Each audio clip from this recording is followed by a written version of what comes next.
Welcome to the Women's Money Wisdom Podcast. I'm Melissa Joy, a certified financial planner and the founder of Pearl Planning.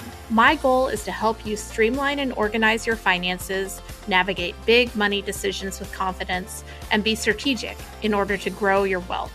As a woman, you work hard for your money, and I'm here to help you make the most of it.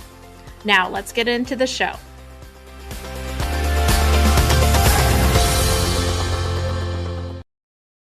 Hi, everybody. Today, we're going to get a great opportunity to talk to the author of a new book, Your Perfect Portfolio. And this book is all about investing. It talks about the ways you can construct an investment portfolio. It's also quite helpful for those of you that are looking to understand how your investments really work. And I'm thrilled to have Cullen on the podcast. We had a great conversation. Hopefully, you enjoy the show. Cullen, welcome to the podcast. Hey, Melissa. It's great to be with you. I'm so glad you're here. I really enjoyed the book. It is a really nice introduction to some of the fundamental concepts of investing. And then you break down a lot of the classic investment strategies for why they might be a good portfolio for you to utilize, and pros and cons, which every investment strategy has, kind of pluses and minuses. Yeah. Congrats on the book. Thank you. I'm so proud of you for reading it. I know you're busy, so I feel like I had to read this thing about 300 or 400 times. So I got to the bet point you did. where I hated it by the end. But no, it actually this book was actually fun to write because I wrote it in a very conversational tone. I think it's relatively approachable for almost anybody, even I think somebody who doesn't really have a background in finance or much understanding of investing, because I cover the full gamut of different strategies. Some of them are very simple. Some of them are more complex. Some of them, might take a little more of an advanced understanding of economics or finance to really get through it. But the main message of the book is that everyone has to find a portfolio that works for them. And so I really tried to emphasize that, hey, this is finding a portfolio that works for you is sort of it's a make your own adventure sort of process where you have to choose your own adventure sort of process where you have to figure out what works for you. And some of that might involve making changes at times or finding out that, hey, maybe this doesn't work for me, but I'm trying to help expedite the process for people where you can kind of understand a lot of different strategies and then say, hey, I really like this. I think this might work for me. I'm going to give it a try, and hopefully it works in the long run. And I can stay sort of married to this portfolio and kind of adhere to the classic John Bogle advice that stay the course sort of mentality. I couldn't agree more. I think we'll talk more in this conversation about staying the course. I have to tell you too, I listened to the book on audiobook, and my 12-year-old on the way to school the other day was like, "Hey mom, what's a bond portfolio?" Because you were talking about it. So it created some good conversations in car line. And I explained what bonds were and stocks were. And then she was like, "No, but what is a bond portfolio?" And so anyway, good work, Cullen. Wow, you're really taking momming to the next level then. It was not intentional, but you got to get it in when you can. And sometimes I'm always curious when I listen to podcasts or investment related audiobooks, which are not what I do all the time, about what questions come up from the kids. So that's amazing. It's nice to my 3-year-old has set up a food shop in our kitchen where she is taking the food that I've purchased or me and my wife have purchased, and she is selling it back to us for my own money, which I'm part proud of and and part ashamed of. I love it. So those little anecdotes, thank you for contributing to Josie's financial literacy. But I think it was really smart that you started the book with kind of 10 investing truisms, rules of the game, just ideas that it's really, I think, are easily acceptable to any investment professional, but are really important reminders before you kind of dive into what's your perfect portfolio. And one of those kind of rules when you say you're a saver, not an investor, is like, I don't know if I can paraphrase appropriately, and feel free to correct me, but like, investment strategies aren't like a lottery ticket or a get rich theme. And in fact, you don't spend any time in the book um, telling people how to pick the perfect stock.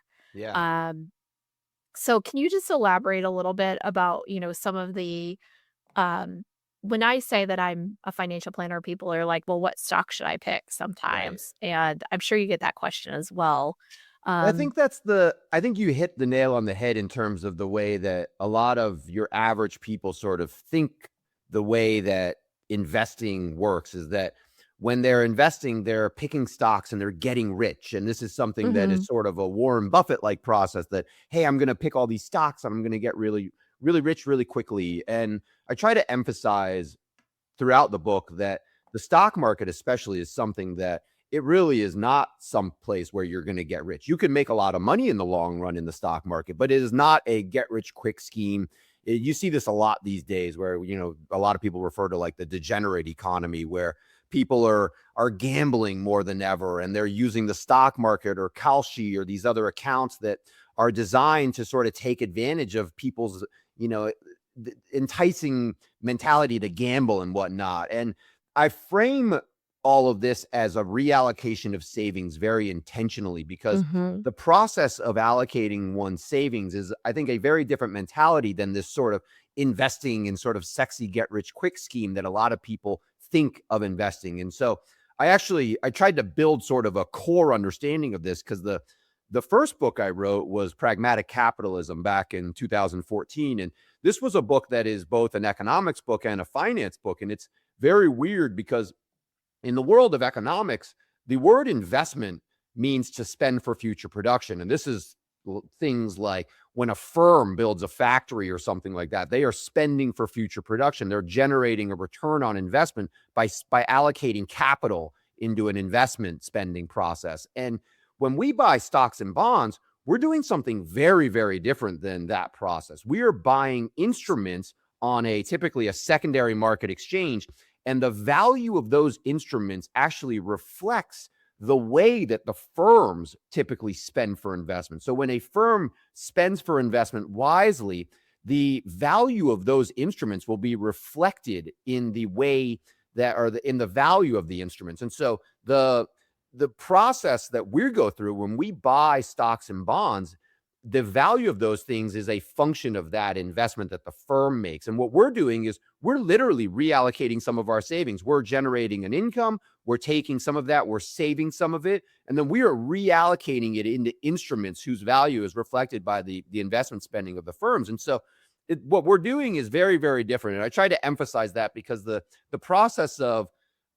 reallocating one's savings is really, it should be this thoughtful, methodical process that you go through where it's not a get rich quick scheme at all. And in fact, function of it, there are parts of your portfolio that very methodically should be designed to underperform the market. They're not going to Mhm. beat the stock market. They might do just the equivalent of like a cash like return. And there's nothing wrong with that. And so I try to sort of reposition the mentality of this so that you get into this thought process of, hey, I'm doing something practical and prudent and I'm reallocating my savings, and that is not at all analogous to something like gambling. Absolutely, and the time frame is so different for one versus the other. I Yeah. remember many moons ago at a Morningstar investor conference, Michael Mabosson talked about, like, so many different considerations for how the world is increasingly short term, even, this is probably in the 2000s, and it's even more so today where you can invest in a prediction market, outcome for what's gonna happen next week or something like that, versus, you really are putting your money and reallocating your money in many cases for to be used by the future you 40 or 50 years from now. And so there is it takes it's completely different than what is the hot stock for 2026. Yeah. And it requires some rewiring from common assumptions if you just watch CNBC all day. Right? I talk about that a lot in the book. One of the essential principles is that I call the reallocation of savings a temporal conundrum. And what I mean by that is that what we're all trying to do across our financial lives is we're really trying to navigate time. We're trying to have Mhm. are a certainty of the ability to consume certain things in the future across very specific time horizons. And so, that might be meeting a monthly credit card bill. It could be paying for, a kid's college tuition in 10 years. It could be planning for retirement, but there are these sequence of time horizons that we're all trying to navigate. And time is the one thing that, is it's the one commonality for all of us. And it's the one thing that's constraining our ability to navigate all of this, because we all have a finite time horizon. But we also, in a weird way, we all, at least those of us with children and multi-generational needs, we also have multi-temporal time horizons in a lot of ways. Mhm. So I talk about time consistently through the book because I try to emphasize that there are certain strategies and certain instruments inside of the financial markets that are very specifically designed to serve different needs across different time horizons. So, like, I try to emphasize that the stock market is a very long-term instrument. This is an instrument that it will not serve your short-term financial planning needs. If you have a credit card bill due next month and you've got that cash allocated into the stock market, you are Mhm. setting yourself up for disaster, because that instrument is too volatile for the short term. And so you've got to, block things and really allocate your savings in a way where, to some degree, it matches these specific goals and time horizons across your financial life, because that's the thing that we're all trying to navigate, is time ultimately. Well, and I think that that is one of the hurdles that people often end up pivoting toward a financial professional or financial planner, as opposed to 20 or 25 years ago. Figuring out how to invest your 401k is something that we've done a really great job of preparing people for as a Hmm. society. We have auto escalation with your savings, auto enrollment, and now there are, you touch on them in the portfolio or in the book, but there are target date funds, and you can easily diversify with, kind of a single choice, and the 401k educator comes in and you make your election. But then when you need to navigate in, middle age between, "Hey, retirement is a lot more important to me than it was 10 or 15 years ago, but also my kids may be looking at a private school for college. How do I meet the demands of both, and how am I doing on one goal versus another? How do I triage or support what's most important for right now?" That is just like the, um, common decision conundrums where there's too many choices or outcomes, and it's not as easy to just auto enroll and auto escalate to get the job done. Yeah. Yeah, I mean, and that's the thing, is that I think it was interesting, like, my personal investment philosophy really transformed when I had children, because what Mm, my children did to me was they really turned my whole world upside down in the best of all ways possible. But from an investing philosophy, what children did to me was they really made me realize that I now have this multi-temporal time horizon where things are starting to get really messy for me. And because before you mhm, have kids, life is really easy. I mean, and for me, it was just me and my wife's time horizon. And, my portfolio was basically, full gas, all stocks for the most part. And then you have kids and you start thinking through things like, geez, I need life insurance. I need to start planning for college planning. I need to start thinking about 529 plans and paying for daycare. And you start realizing all these things that are really expensive, that are they're multi-temporal. And but then I also started getting this mentality of, God, I need to actually work harder, because I want to leave money for my kids. And I want to make sure, I don't know what the world is going to look like in 30 or 40 years. And I want to make sure they at least have a little something in the long run. And that is a whole different time horizon, because it's beyond even my lifetime. And so you start thinking across all these different time horizons, across different things and different needs. And you start realizing that, oh my God, a 100% stock portfolio is actually completely inappropriate for all of this, because it can't actually fund all of these needs. And so I think a retiree, you kind of alluded to this, and then you see this all the time in your own practice. And you talk about the sort of messy middle concept, where when somebody enters or is nearing retirement, they go through this sort of mind trip where they start to consider the reality that, hey, I'm going to start maybe living off of my portfolio. I'm not going to have an income anymore, really.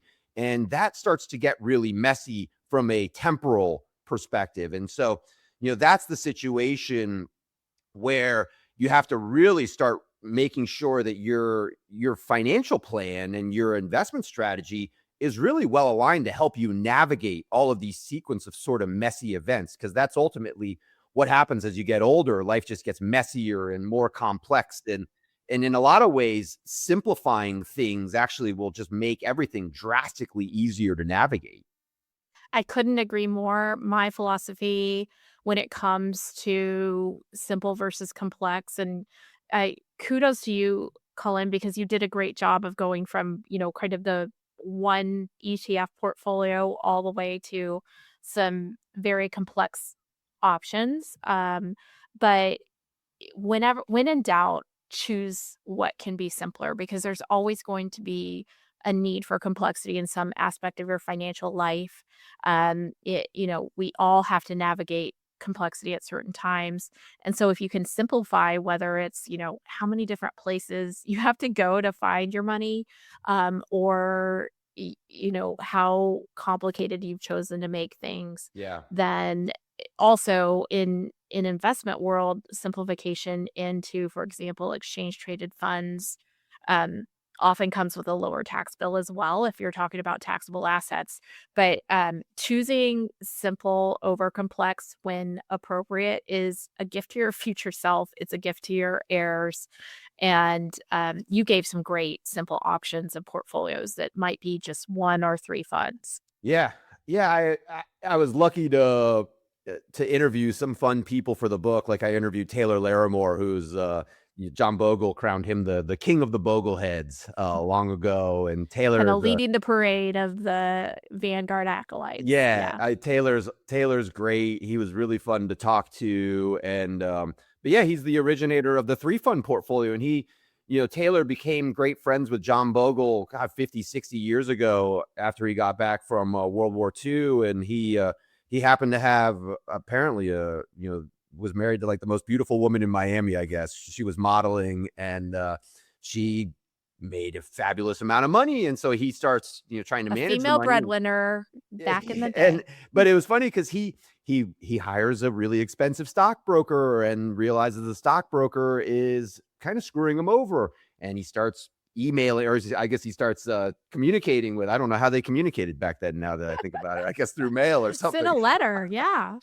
But he starts communicating with John Bogle, and Bogle starts telling him, "Nah, you should be doing this or doing that." And anyways, Taylor becomes sort of an expert in the Bogle mentality, and he took the three fund portfolio and he distilled. This is sort of the distillation of all of Bogle's most sort of famous concepts, distilled down into its simplest, most practical form. And for people who aren't familiar, the three fund portfolio is basically just a bond aggregate fund, a domestic stock fund, and a foreign stock fund. And so it's just three super low cost Vanguard ETFs. It is about as simple as it possibly gets, but it's also incredibly elegant in its simplicity, just the way that it is incredibly diversified, it's incredibly low cost, and it serves probably most of the needs that an investor has. And so the I operate sort of as a third party analyst in the book. That was kind of my goal. So Mhm. I'm not just a cheerleader for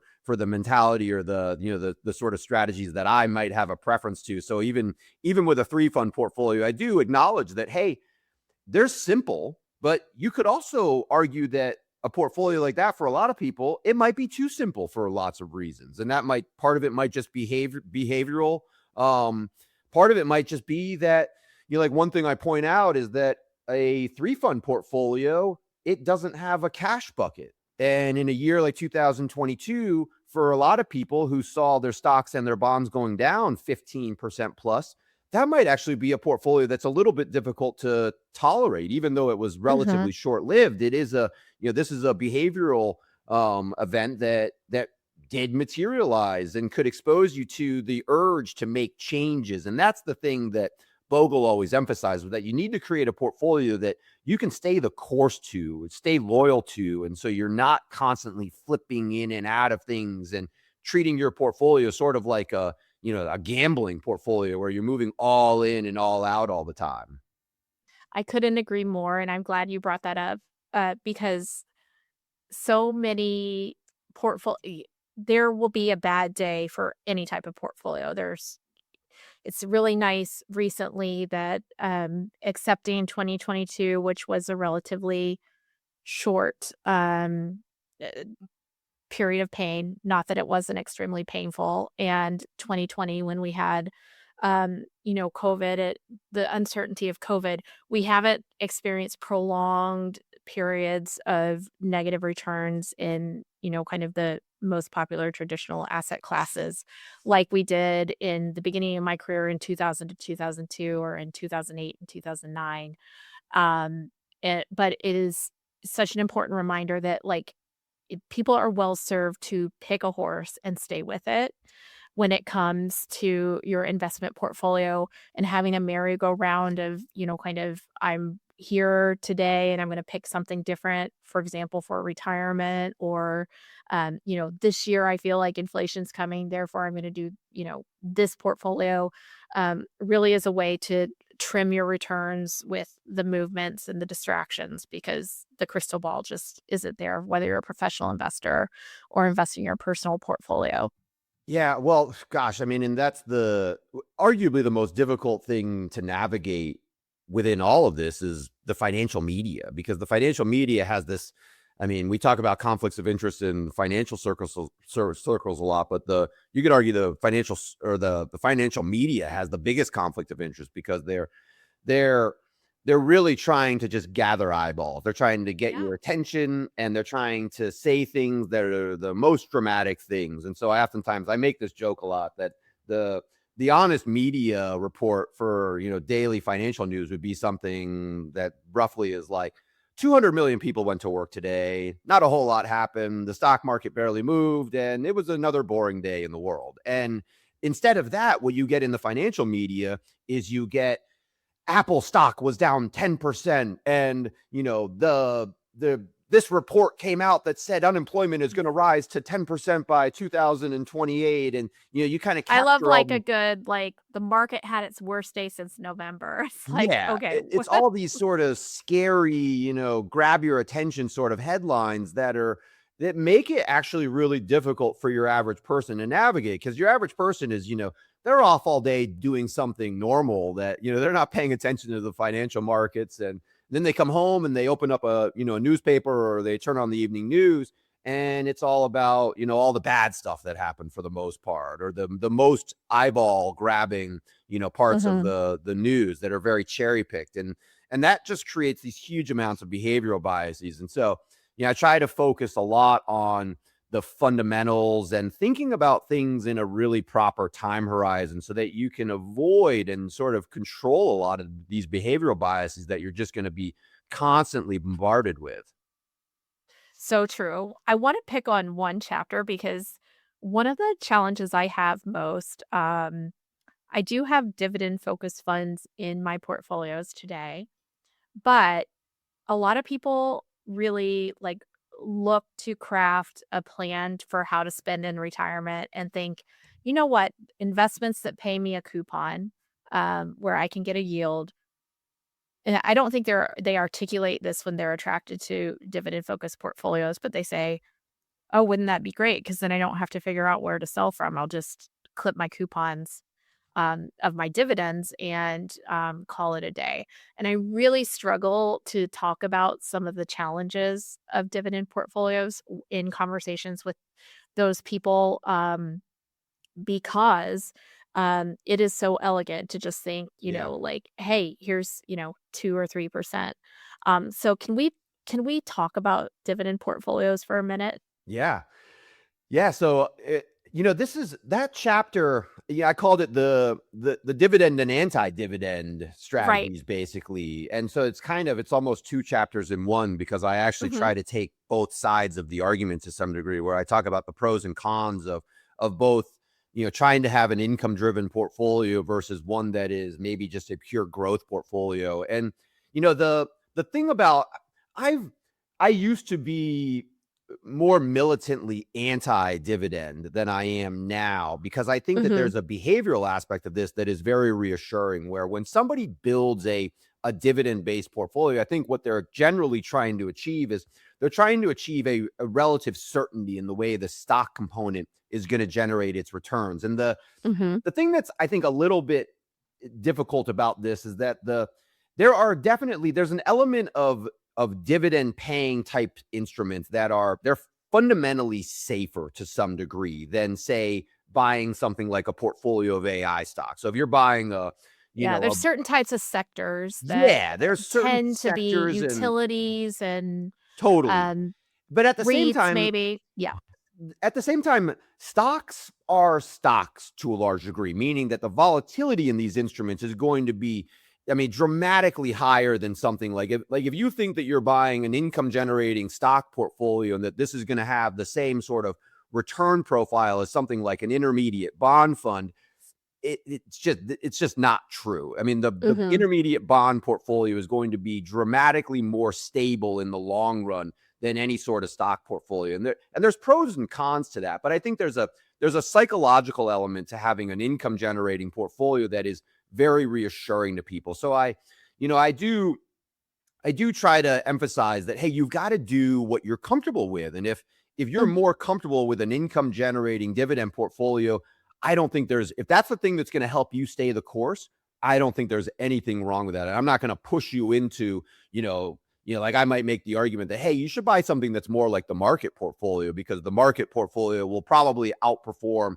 your dividend paying portfolio in the long run. But if owning a bunch of AI stocks inside of the market portfolio is going to make you really uncomfortable and threaten your ability to stay the course, then hey, maybe the dividend portfolio is better for you. So I think there's a place for dividend paying. I think you have to be really careful. I kind of allude to this later in the book that, especially in this environment, it's become very popular. I mean, almost every day there are new filings for fanciful, sort of elaborate, really crazy, sort of high fee, either yield type instruments or Mhm. they call them the popular ones these days are called distribution ETFs, where what they're doing is they're taking a portfolio of stocks and they're writing options against the portfolio, and somehow they get to call this distribution yield in the regulatory world, which I don't Mhm. really.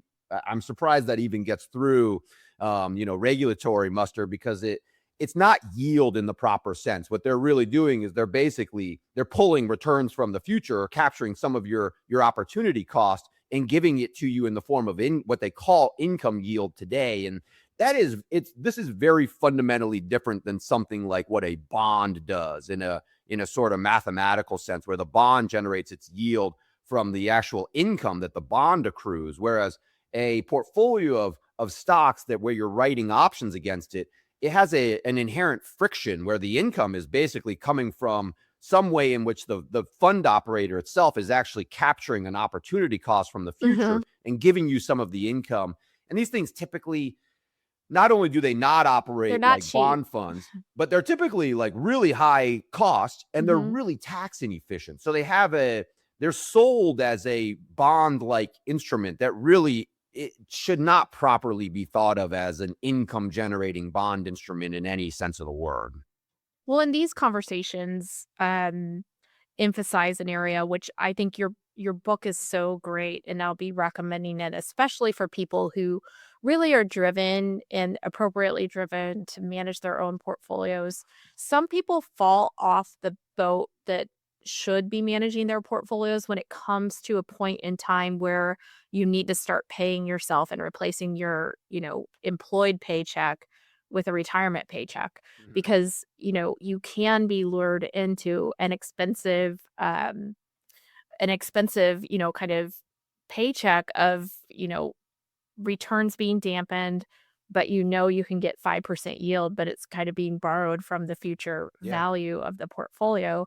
And so I would encourage, listeners who love the personal aspects of managing a portfolio to take that into consideration that at the point in time where you need to start paying yourself you're adding a degree of difficulty versus when you just fund your portfolio every day Yeah. because you add tax consequences and you can get lured into, kind of corners of the market that also, can reduce your exposure to the more general market and increase concentration in areas that might not always do well and, kind of limit your diversification.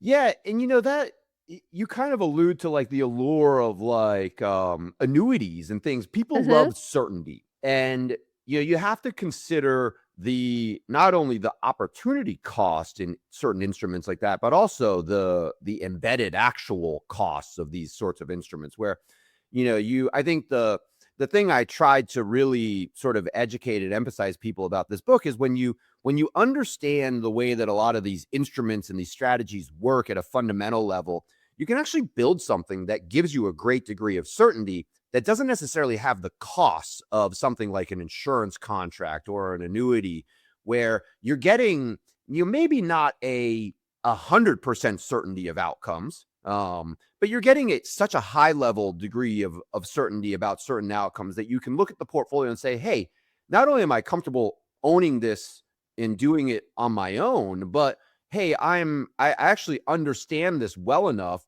to know that I can stay loyal to it in the long run because I know that the probabilities of certain outcomes are very, very high across different components of my portfolio. So I try to really Like your emphasize, laddering chapters and I mean, the yeah, there's investing that you do is all about you have an ETF complex that is all about duration where you can say, "Hey, this I have some, needs that are for the next 5 years," and you have a different, kind of risk metrics if I understand correctly, in your discipline funds versus a medium duration or a longer duration. I could feel your passion in the duration chapter yeah. of the book.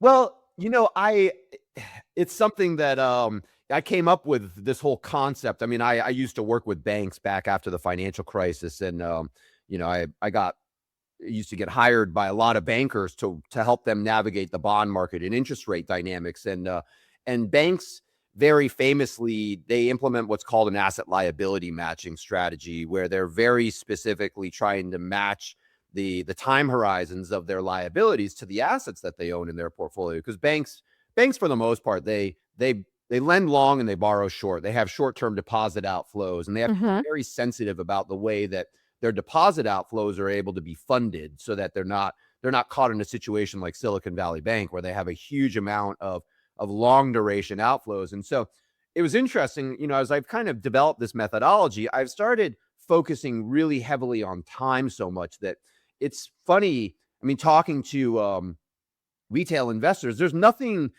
quite like an asset liability matching strategy that is applicable for retail investors. And I guess I'm trying to kind of develop something like that a Mhm. retail investor can sort of go through a financial planning process where they're actually quantifying certain liabilities. And obviously, it's hard or arguably impossible to predict all the liabilities out, or especially into retirement and whatnot. But to some degree, we know things mathematically like our monthly expenses and probably our annual expenses. And you can kind of inflation adjust a lot of this stuff out. And you can quantify things like, hey, I need this much money for a car down payment, or, I want a new bathroom remodel in 2 years. And, I'm going to be sending a kid to college in 5 years. And you can sort of map a lot of this stuff out where you do know a lot of the liabilities and expenses across certain time horizons. And when you start to then block certain assets and match them to that, you look at your portfolio and you say, this is a goals based portfolio rather than just a big blob of diversified assets that we know is probably sufficiently diversified and has a high probability of probably meeting retirement goals and whatnot. But it's a much more time weighted and goals based process where I love actually communicating this to people, because your average person, they have no idea really what a style or factor is in a portfolio. And that's kind of the way that most investment strategies are structured around, especially the retail world, where you look at something Yeah, like a especially now versus 20 years ago when it was style boxes where covered big, small, value to growth, and nowadays it's kind of a factor-based world, which you explain in the book. yeah, and I think the your average person, they may know what large cap growth is, or they may have a vague understanding of what a momentum factor is, or whatever that might be, but they really don't understand hey, how is this actually helping me pay for my kids' college tuition in 10 years? Or how is this Mhm. how is this thing actually going to help me achieve my retirement goals? And when you when you pivot the conversation to time horizons and you start saying, hey, we have structured something that is going to help you. We have a 12-month T-bill ladder that is going to help you fund your bathroom remodel that you're doing in 12 months. People see that and they say, that makes total sense. I totally understand that because everybody understands time. And I think that's the thing Right. that, again, going back to, the emphasis on that temporal conundrum, the time is the thing that we're all trying to navigate. And when you have a financial plan that's actually matched to time horizons, I mean, it makes a lot of intuitive sense to people. And I think, there's a whole chapter on target date funds. I think it's one of the things that's really beautiful about either life strategy funds or target date funds is that you're a person with the most basic understanding of finance can look at a target date fund and understand, okay, well, this fund is designed to be very aggressive when I'm young and probably be a relatively conservative when I'm older and retiring. I understand that. It makes total sense. And it has a time horizon attached to it. And it's very intuitive. And so, going through that sort of thought process is really useful, especially from a financial planning perspective, because the client understands it. And I think that when you can communicate that time horizon based perspective, it helps the investor understand what are we doing here, and it helps them stay the course ultimately. And really managing your behavior is the critical component of investment management, not only for our listeners who are likely investors themselves, but also, Cullen, you and I have to manage our own behavior when we act as an investment professional as Yeah, well. And for me, and it sounds like you, having a process and rules around how you invest and how your portfolios are managed is that key that even as you interview your own wealth manager, financial planner, investment manager, are completely appropriate questions to ask. How do you maintain discipline in your investment process through unexpected changes? totally. Because it's hard for all of us. I mean, I Yeah, remember it's early COVID. painful. Early COVID, I had just had my first daughter. The stock market fell, 35%. And In I 2 was sitting weeks. there, Yeah. I was probably crying in the shower every morning or something. And I'm looking I'll at my tell own. you, like, yeah. No, sorry to interrupt you. No, Finish. I was gonna say that, I remember, even God, I mean, I remember reading articles about how Warren Buffett and Bill Gates were saying this time is different. No one's ever seen something like a global pandemic. So even the most seasoned, the buy the dip types who, you always hear about famously buying all the dips. I mean, even those people will be tested in the most difficult of environments. And those difficult environments are inevitable. That's another thing that is really important to emphasize is that there's always going to be parts of your portfolio that are doing poorly. And that's not even necessarily a bad thing. You just have to understand, that, hey, this is part of the process and you have to learn to stay the course through thick and thin. And you have to have a really good process and methodology, though, that helps you stay sort of systematically, loyal to the portfolio. Well, I'll relate to you that, March of 2020, my company was 2 years old. We had 2 employees at the time and myself, and, it was just me going into the office. I was the only person in the office building, and, I had decided, because I'd kind of fought a lot of battles in my former life of, like, kind of timing the market, or, "Hey, when there's risk, you need to, like, hunker down and get a lot of cash and bonds in the portfolio." So, I'd made that adjustment to, articulate what I really believed would add value to clients over time and not make those adjustments. And just sitting there at the end of March, I remember recording a video that was just like, to my future self, this is really painful and lonely. But it worked so well, ever since, from 2018 on, when we've used that strategy of, like, maintaining that discipline and explaining upfront to clients that their cash reserves, which are outside of their portfolio allocations, are built for their shorter duration, needs and are necessary as part of our process, and then that we won't capitulate to, in essence, in my experience, kind of compound the pain that the market presents to us or the economy presents to us. Yeah. And so, I'm reserving the right to feel lonely and sad again in the future because is not without its own emotions to stick to that type of discipline, as I'm sure that you've experienced yourself. Yeah, I love the quote from Brian Portnoy. He says that, diversification is learning to hate some part of your portfolio all the time. And that's just part of the process, is that, the urge is always that you see the grass is greener somewhere else. And a lot of people, rather than, staying the course and watering their own lawn, they'll run to somebody else's lawn. And it just so happens that a lot of the times when you do that, that lawn, it looks green now, but it's on the verge of dying. The seasons change. And so that's how, we see this all the time through the investment world where, even now I laugh a lot these days where, the narrative for so long has been that, technology is the only thing that can do well. US is the only thing that can do well. Bonds are dead. And now all of a sudden in the last 2-3 years,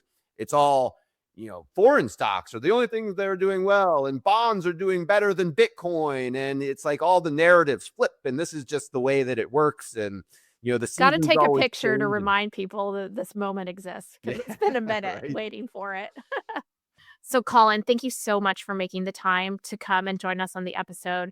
We will have the link to find your perfect portfolio where all books are sold. So, listeners, just check out the show notes if you need to read more on your perfect portfolio. But, Colin, where else can people find you? I know you're writing a lot of great things and a thought leader outside of the book.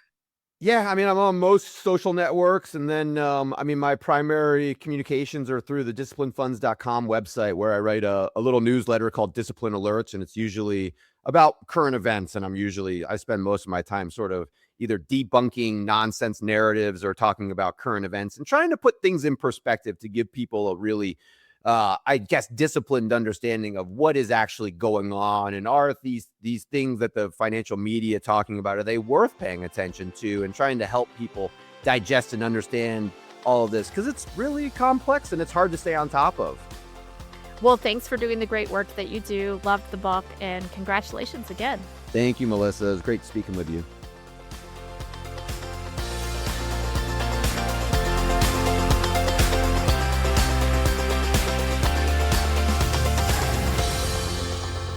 Thank you for listening to the Women's Money Wisdom podcast. If you found value in this episode, the best way that you can support the podcast is to forward an episode to a friend or leave a review.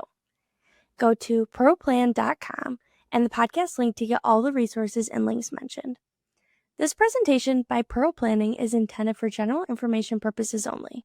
No portion of this presentation serves as a receipt of or a substitute for personal investment advice from Pearl Planning or any other investment professional of your choosing.